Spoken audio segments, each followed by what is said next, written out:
Si haces el Camino de Santiago, deberías hablar en castellano.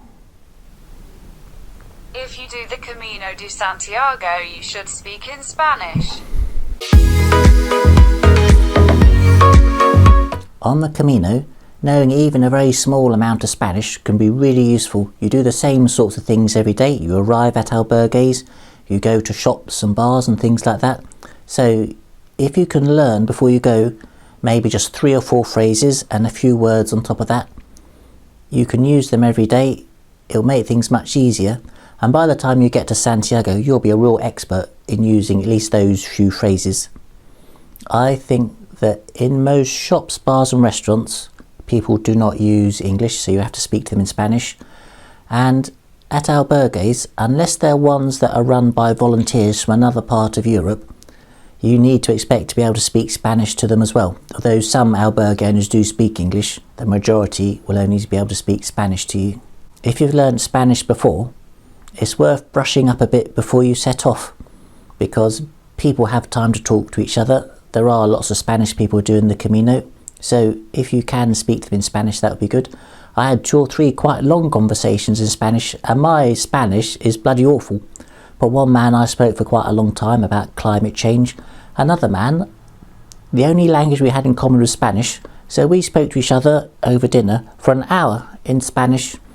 And it might sound quite unbelievable, but most conversations on the Camino are quite basic. You know, how much does your rucksack weigh? How are your feet? How many kilometers do you walk a day? So a very basic level of Spanish is really useful. And before you go, there are 2 things you can do to prepare.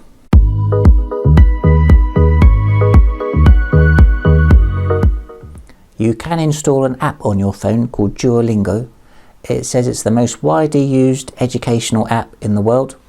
It will teach you to read, write, listen and to speak in Spanish. If you've learned any Spanish before, it has a little test you can do before you start off, and it will then base all the lessons towards your level of Spanish. It seems to have quite a lot of Spanish things it will teach you, and it rewards you with little, little gems and things like you get in other online games. And also, if you don't practice, it will email you and it encourages you to keep going. So to install an app on your phone for free, it's definitely worth doing. Son nuestros abrigos.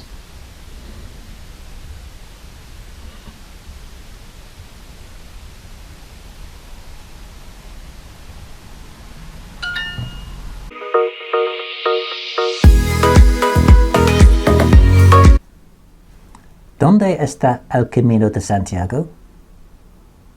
Where is the Camino de Santiago?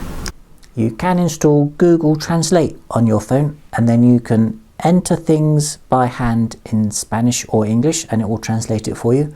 Or you can use the phone's camera and it will read the text and translate it for you. It will work on things like menus and signposts. I tried it on a Spanish newspaper and it didn't really work, so simple things but still very useful. Or you can speak directly into the phone. Google Translate will recognise the speech and translate it for you.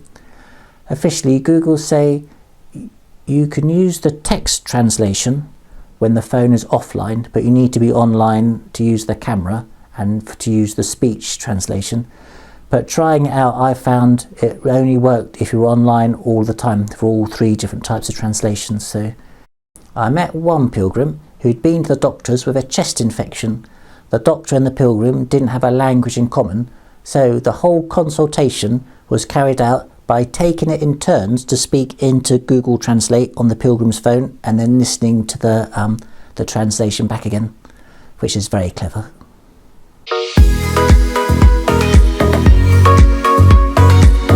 So I've made 5 or 6 videos about speaking Spanish in different situations on the Camino. The things you need to remember are, number 1, my Spanish is bloody awful, and watching the videos back again, even I'm surprised at how awful it is.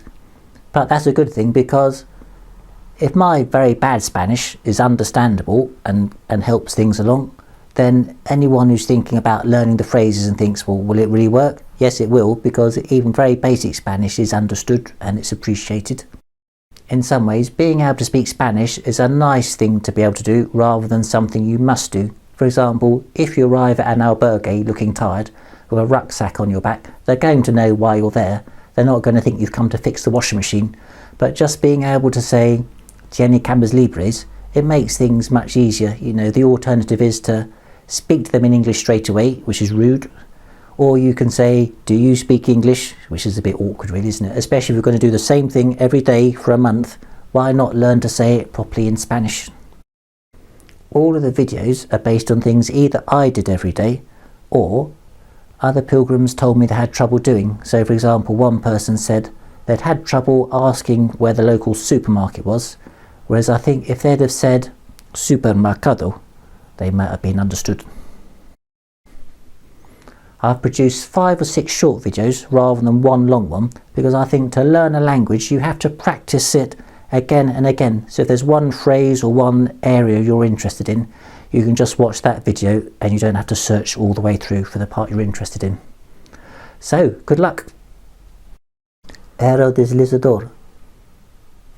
Hovercraft. Aerodeslizador. Hovercraft. Mi aerodeslizador está lleno de anguilas. I eroticize this reader full of eels.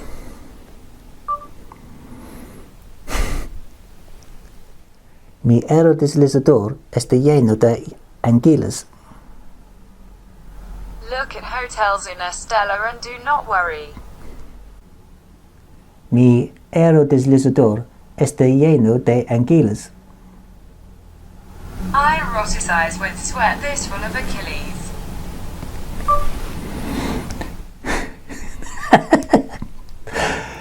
Mi aerodeslizador está lleno de anguilas. The St. James Hotel. Mi aerodeslizador está lleno de anguilas. Miguel hotels in Estella useless. Mi aerodeslizador está lleno de anguilas. My hovercraft is full of eels. Yes, yes.